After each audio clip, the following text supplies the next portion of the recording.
Dear Esther, I found myself to be as featureless as this ocean, as shallow and unoccupied as this bay, a listless wreck without identification.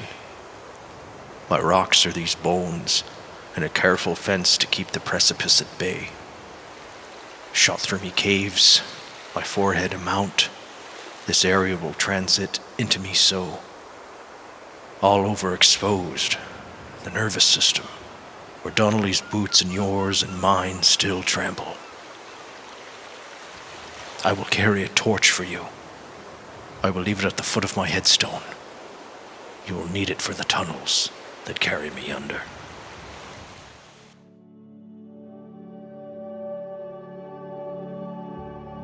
Level 2. The Buoy. Dear Esther, I've now driven the stretch of the M5 between Exeter and Bristol over 21 times. But although I have all the reports and all the witnesses and have cross-referenced them within a millimeter using my own ordnance survey maps, I simply cannot find the location.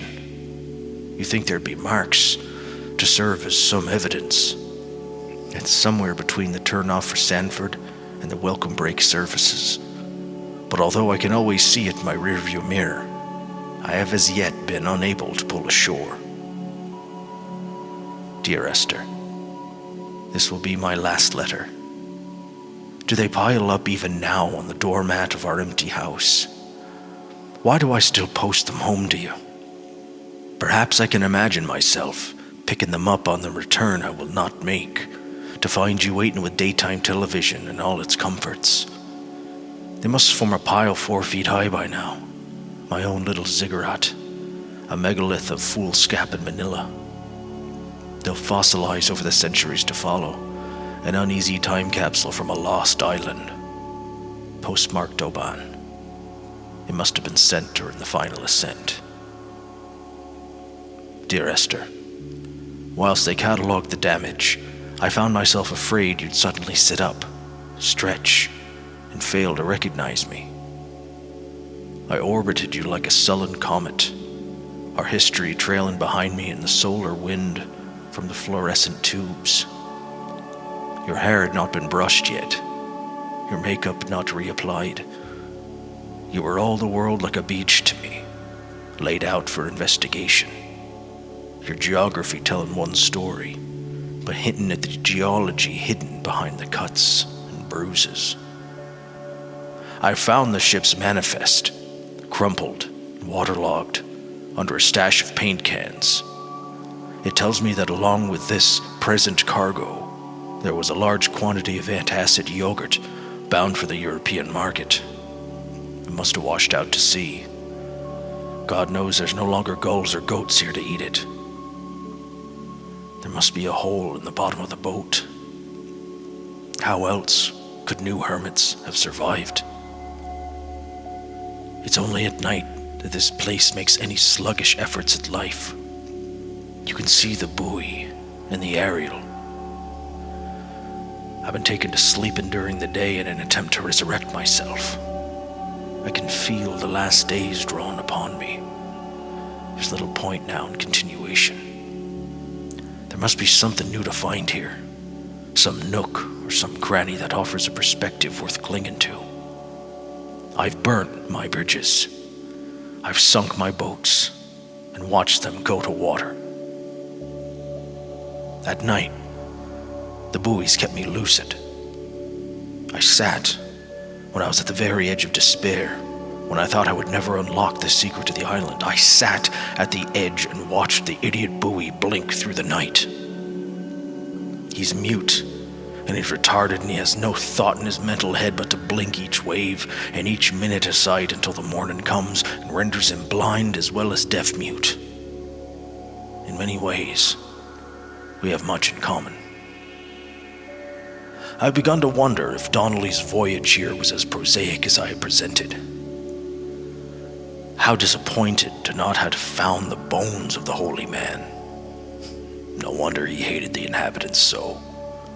To him, they must have seemed like barnacles mindlessly clinging to a mercy seat. Why cling so hard to a rock? because it's the only thing that stops us sliding into the ocean, into oblivion. An imagined answer phone message. The tires are flat.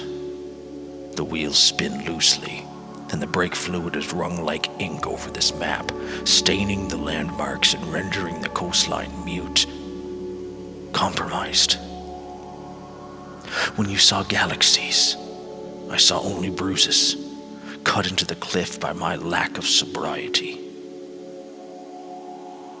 I do not know the name of the wreck in the bay. It seems to have been here for several years, but has not yet subsided. I don't know if anyone was killed. If so, I haven't seen them myself. Perhaps when the helicopter came to lift them home, their ascent scared the birds away. I shall search for eggs along the North Shore, for any evidence that life is making this place out as its own again. Perhaps it is me that keeps them at bay. I remember running through the sands of Cromer. There was none of the shipwreck I find here. I've spent days cataloging the garbage that washes on shore here, and I've begun to assemble a collection in the deepest recesses I could find. What a strange museum it would make. And what of the corpse of its curator? Shall I find a glass coffin and pretend to make Snow White of us both? Why is the sea so becalmed? It beckons you to walk upon its surface, but I know all too well how it would shatter under my feet and drag me under. The rocks here have withstood centuries of storms, and now, robbed of the tides, they stand muted and lame, temples without cause. One day, I'll attempt to climb them, hunt among their peaks for the eggs, the nests that the gulls have clearly abandoned. I had kidney stones, and they visited me in the hospital. After the operation, when I was still half submerged in anesthetic, your outline and your speech both blurred. Now, my stones have grown into an island and made their escape, and you have been rendered opaque by the car of a drunk. I've begun my ascent on the green slope on the western side. I've looked deep into the mountain from the shaft and understood that I must go up and then find a way under. I will stash the last vestiges of my civilization in the stone walls and work deeper from there. I'm drawn by the aerial and the cliff edge.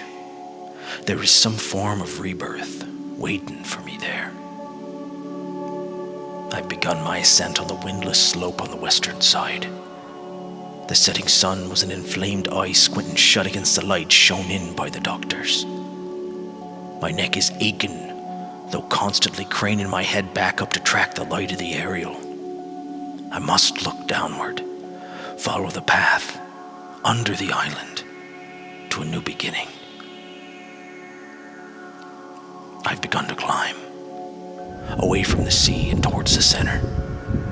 It's a straight line to the summit, where the evening begins to coil around the aerial and squeeze the signals into early silence.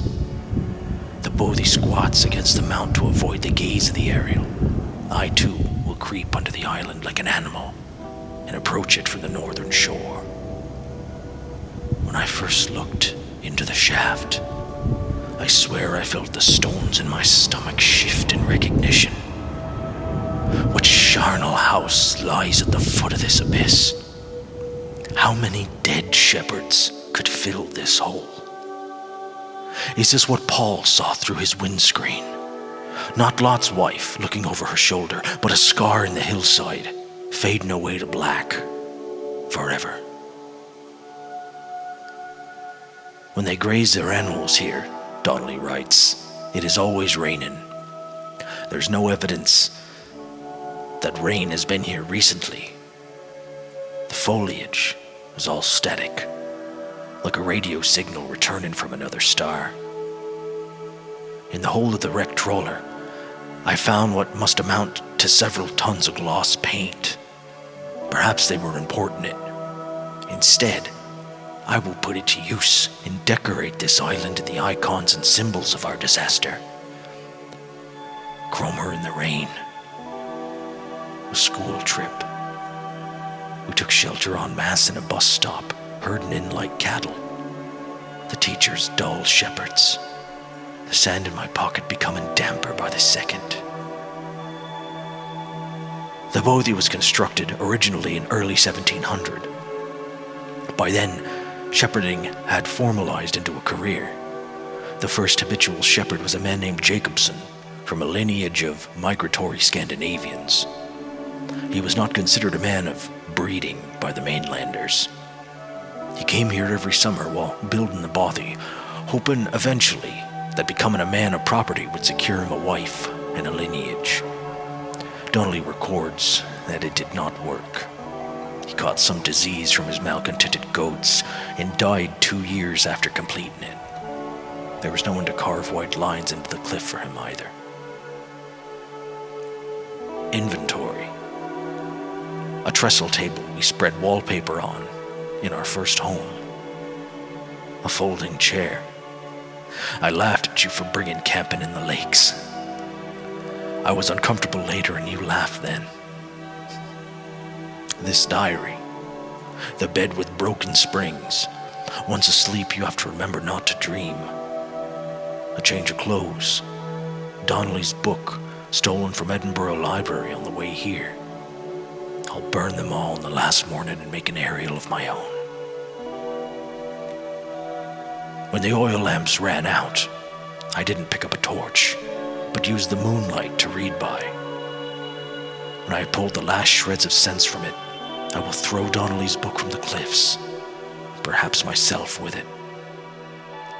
Maybe it'll wash back up through the caves and erupt from the spring when the rain comes, making its return to the hermit's cave. Perhaps it will be back on the table when I wake. I think I may have thrown it into the sea several times before. 3 cormorants seen at dusk. They did not land. This house, built of stone, built by a long-dead shepherd. Contents: my camp bed, a stove, a table, chairs, my clothes, my books. The caves a score of the belly of this island, leaving it furnished. My limbs and my belly, varnished. This skin, these organs, this failing eyesight. When the battery runs out in my torch, I will descend into the caves and follow only the phosphorescence home. My heart is landfill. These false dawns waking into whilst it is still never light. I sweat for you in the small hours and wrap blankets into a mass. I've always heard the waves break on these lost shores. Always the gulls forgotten. I can lift this bottle to my ear, and all there ever is for me is this Hebridean music. In a footnote, the editor comments, at this point, Donnelly was going insane as syphilis tore through his system like a drunk driver. He's not to be trusted. Many of his claims are unsubstantiated, and although he does paint a colorful picture, much of what he says has been derived directly from his fever. But I've been here, and I know, as Donnelly did, that this place is always half imagined. Even the rocks and caves will shimmer and blur with the right eyes. He left his body to the medical school and was duly opened out for a crowd of students 21 days after his passing. The report is included in my edition of his book. The syphilis had torn through his guts like a drunk driver, scrambling his organs like eggs on a plate.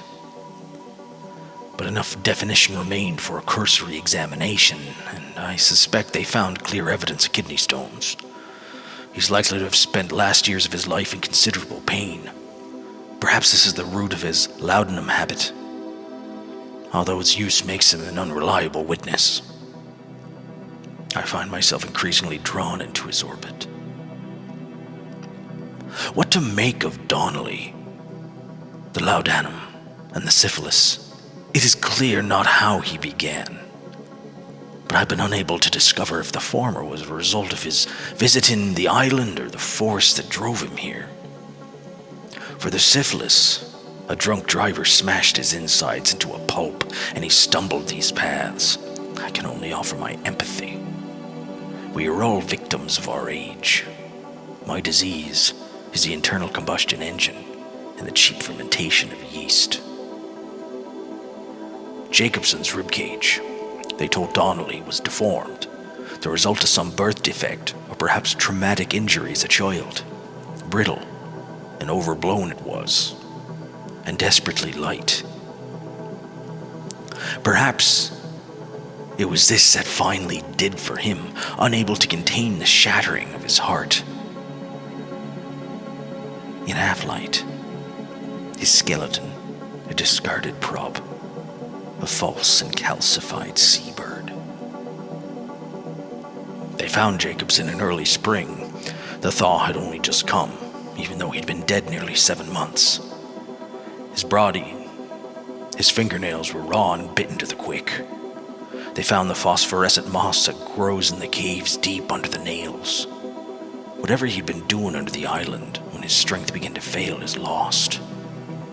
He'd struggled halfway up the cliff again, perhaps in a delirium, perhaps trying to reach the Bothy's fire before curling into a stone and expiring. All around him, small flowers were reaching for the weak sun. The goats had adjusted happily to life without a shepherd and were grazing freely about the valley. Donnelly reports they hurled the body in fear and disgust down the shaft, but I cannot corroborate this story. I will become a torch for you, an aerial. I will fall from the sky like ancient radio waves of flawed concrete, through underground springs and freezing subterranean rivers, through the bacteria of my gut and heart, through the bottomless boat and forgotten trawlers where nobody has died. Like the hermit and Lot's wife, I will fossilize and open a hole in the rock to admit me through. To explore here is to become passive, to internalize the journey, and not to attempt to break the confines. Since I burnt my boats and contracted my sickness, this has become easier for me. It will take a number of expeditions to traverse this microcontinent. It will take the death of 1 million neurons, a cornucopia of prime numbers, the countless service stations and bypasses to arrive at the point of final departure. Dear Esther, this beach is no place to end a life. Jacobson understood that. So did Donnelly. Jacobson made it halfway back up the cliff. Donnelly lost faith and went home to die. I have the benefit of history, of progress. Someone has erected an aerial to guide me through these black waves, a beacon that shines through the rocks like phosphorescent moss. Climbing down to the caves, I slipped and fell, and I've injured my leg. I think the femur's broken. It's clearly infected. The skin has turned a bright, tight pink, and the pain is crashing in on waves. Winter tides against my shoreline, drowning out the ache of my stones. I struggled back to the Bothy to rest, but it's become clear that there's only one way this is likely to end. The medical supplies I looted from the trawler have suddenly found their purpose. They will keep me lucid for my final ascent.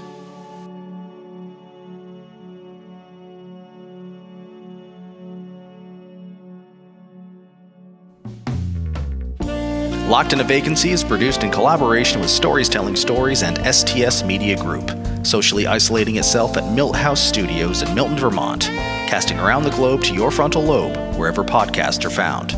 Locked in a Vacancy is also streaming on YouTube at Stories Telling Stories. Make sure to give us a review wherever you stream our show. We really appreciate it. Make sure to follow us on Facebook and Instagram, give us a subscribe on YouTube, and consider supporting us on Patreon for exclusive rewards starting at $1 a month or more. And until next time, stay sane, stay safe, and stay whimsical.